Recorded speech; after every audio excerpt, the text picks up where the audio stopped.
The 48 laws of power. आज हम इल्म की बातें में द 48 लॉज ऑफ पावर में से लॉ 31 डिस्कस कर रहे हैं। रॉबर्ट ग्रीन साहब कहते हैं कि कंट्रोल द ऑप्शंस, यानी control the options, get others to play with the cards you deal, यानी लोगों से वही काम करवाएं जो आप उनसे करवाना चाहते हैं। ठीक। राइटर कहता है कि अगर आप पावरफुल बनना चाहते हैं ना, तो आज के लॉ 31 की ये 5 बातें भी आपके जहन में होनी चाहिए। नंबर 1, राइटर कहता है कि give the illusion of choice, यानी चॉइस, इंतखाब का झांसा दे के रखें। नंबर 2, राइटर कहता है कि फ्रेम द डिसीजन, ये फ्रेम द डिसीजन से क्या मुराद है। इसी तरह आज हम इसी पॉइंट में द फ्रेमिंग इफेक्ट भी डिस्कस करेंगे। नंबर 3, राइटर कहता है कि keep people in a false sense of control, यानी लोगों को फॉल्स सेंस ऑफ कंट्रोल में रखें। और नंबर 4, रॉबर्ट ग्रीन साहब कहते हैं कि लिमिट अल्टरनेटिव्स, अल्टरनेटिव मुतबादल चीजों को लिमिट में रखें। और आखिरी बात, यूज फियर एंड रिवार्ड, ये इस्लाम के यहाँ भी पाया जाता है। यूज फियर एंड रिवार्ड, जन्नत और दोज़ख, समझ आई। बिस्मिल्लाहिर्रहमानिर्रहीम। साथियों, आप देख रहे हैं इल्म की बातें और आज हम डिस्कस कर रहे हैं लॉ 31। रॉबर्ट ग्रीन साहब की किताब है द 48 लॉज ऑफ पावर, और इसमें से आज हम डिस्कस कर रहे हैं लॉ 31। राइटर कहता है कि कंट्रोल द ऑप्शंस, ये बड़ी अहम बात है। कहता है ऑप्शंस को कंट्रोल करके रखें, ऑप्शन के ऊपर कंट्रोल रखें। और कहता है get other to play with the card you deal, यानी दूसरों से वही कार्ड दूसरों को खिलवाएं जो आप खिलवाना चाहते हैं, यानी फरेब दें, उनको झांसे में रखें, यानी लोगों से वही काम करवाएं जो आप करवाना चाहते हैं। Make people do what ever you want them do, लोगों को से वही काम करवाएं जो आप करवाना चाहते हैं। मुश्किल काम है लेकिन बड़ा आसान काम है। देखते हैं कैसे। राइटर कहता है कि अगर आप ये चाहते हैं तो उसमें पहला पॉइंट आपके पास ये है कि give the illusion of choice. ठीक, आप लोगों को ना चॉइस का इल्यूजन दें, यानी उनको लगे कि ये जो भी काम आप कर रहे हैं ना, वो लोग जो भी काम कर रहे हैं वो अपनी मर्जी, अपनी चॉइस से कर रहे होते हैं। ठीक है। प्रोपेगेंडा अगर आप इसको देखो ना, तो क्या लगता है, हमें लगता है कि हम कोई चीज या कोई मोबाइल फोन, कोई भी चीज हम खरीदते हैं तो हमें लगता है कि शायद हम अपनी मर्जी से खरीदते हैं। नहीं जनाब, हम खरीदते नहीं, वो हमसे खरीदवाते हैं। उन्होंने इतना अच्छा प्रेजेंट किया होता है, इतना अच्छे अंदाज से उसके फीचर्स बयान किए होते हैं कि हमारा झुकाव उधर ही होता है। ठीक, यानी जितनी चीज उनके यहाँ ज्यादा वर्थ रखती है, या वो चाहते हैं कि इसकी ज्यादा मार्केट होनी चाहिए, या ज्यादा इसकी फरोख्त होनी चाहिए, ये ज्यादा इससे प्रॉफिट आना चाहिए, उसको उतना ही ड्रामाई अंदाज में बयान किया जाता है। ठीक, तो वो कहते हैं हमें लगता है कि हम सोचते हैं, नहीं जी, हमसे सोचवाया जाता है। ये बड़ा कमाल लफ्ज है। ठीक है, हमें लगता है कि हम आजाद हैं, नहीं, हमें आजादी का झांसा दिया हुआ है कि हम आजाद हैं। ठीक है, जैसे वो किसी ने कहा था ना, आज अंदर बैठा हुआ है कि नहीं, क्या हम गुलाम हैं। ठीक है। तो देखिए, उन्होंने बताया नहीं आपको 100 दिनों से भी ज्यादा हो गया है, यानी आधे साल से भी ज्यादा शायद हो गया है।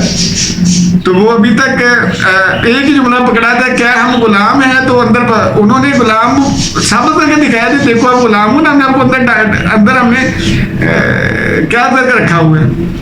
तो ये बड़ी अहम बात है कि भाई चीजों का ना झांसा देना, ये जरूरी है।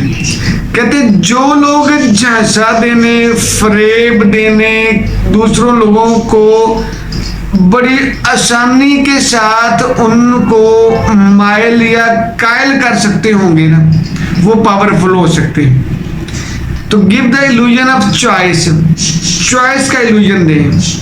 ठीक। नंबर 2, राइटर कहता है कि फ्रेम द डिसीजन। ठीक। साथ ये जो फ्रेम द डिसीजन है ना, इसके ऊपर तो हम बात बाद में भी करेंगे इंशाल्लाह। ठीक है, क्योंकि इसके ऊपर द फ्रेमिंग इफेक्ट बाकायदा इसके ऊपर रिपोर्ट्स और बुक्स हैं इसके ऊपर लिखी हुई। ठीक। तो फ्रेम द डिसीजन, कहते हैं डिसीजन को फ्रेम करें, बैठ के सोचें, अगर मैं ये कहूंगा तो उसका जवाब आगे से ये आना है। अच्छा, अगर आगे से ये जवाब आया तो नहीं, ये हमारे लिए तो सही नहीं है, मैं ये नहीं, मैं उसके सामने ये ऑप्शन रखूंगा। ठीक। हम बैठ के सोचते हैं ना, तो ये जरूरी बात है। कहते जब तक आप डिसीजन को फ्रेम नहीं करेंगे आप पावरफुल नहीं हो सकते। यानी अगर आपने पावरफुल बनना है, आपने ताकत को गेन करना है, तो आपके पास कंट्रोल होना चाहिए। तो कंट्रोल के लिए जरूरी चीज है कि डिसीजन मेकिंग आपकी फ्रेमिंग हो, डिसीजन मेकिंग में आपकी फ्रेमिंग हो, आपके डिसीजंस फ्रेम्ड होने चाहिए।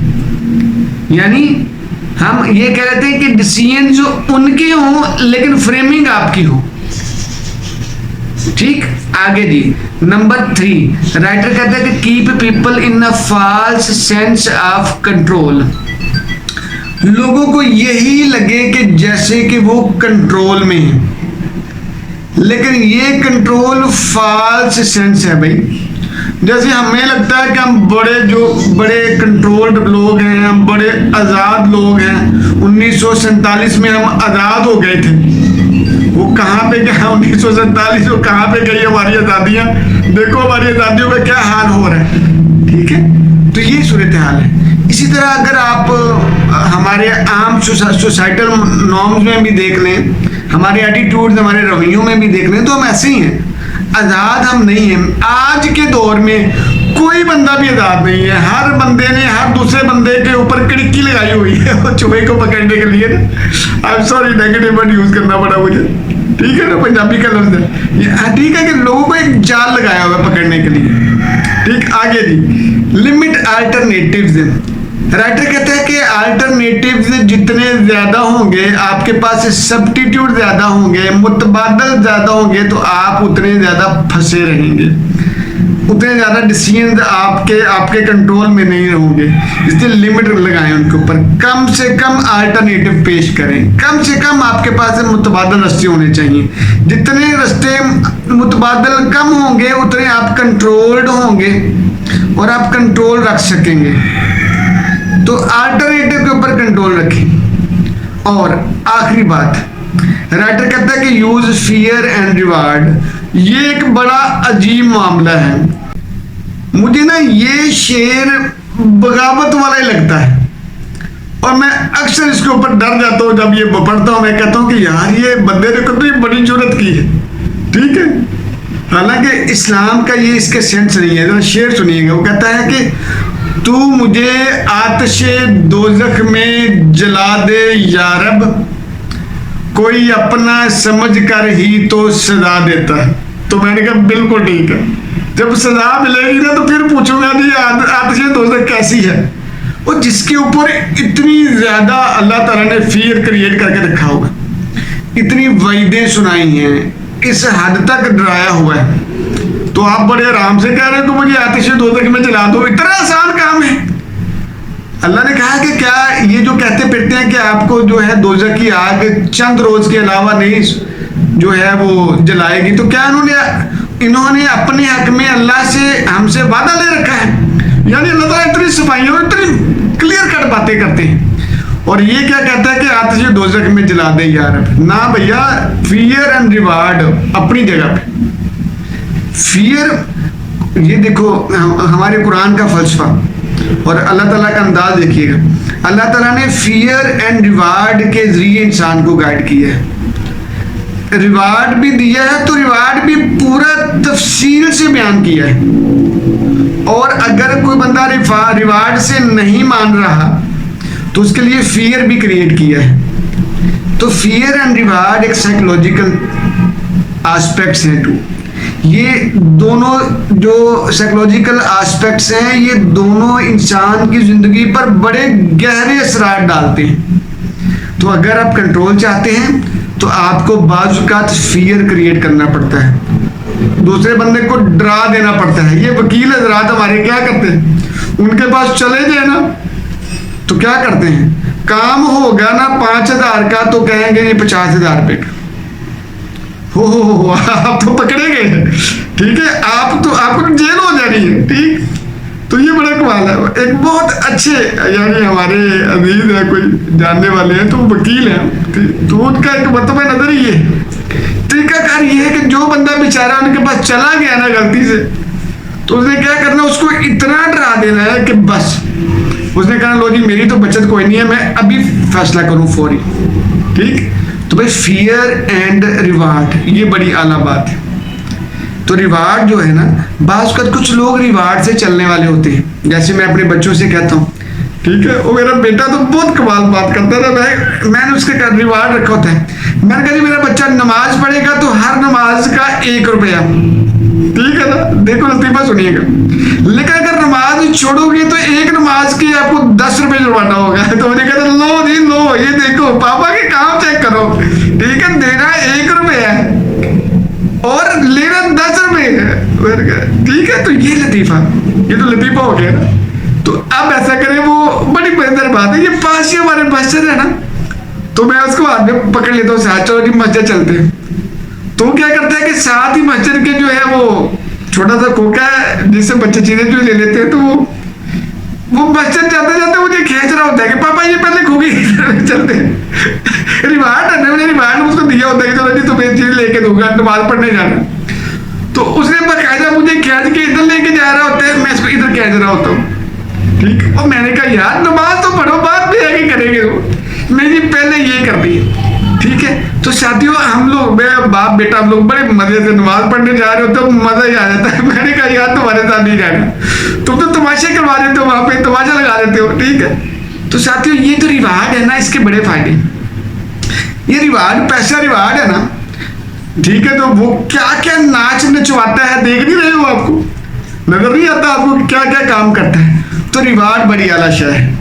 फियर एंड रिवार्ड, बाज़ औक़ात लोग अपनी फियर यानी खौफ की वजह से भी तरक्की कर जाते हैं, आगे बढ़ जाते हैं। कुछ लोग अपने शौक या रिवार्ड की वजह से भी आगे निकल जाते हैं। तो इसलिए आज के लॉ 31 का जो आखिरी पॉइंट था कि use fear and reward to control the others. दूसरे लोगों को अगर कंट्रोल करना है तो फियर एंड रिवार्ड भी इस्तेमाल करके देखें। जी जज़ाकल्लाह जी।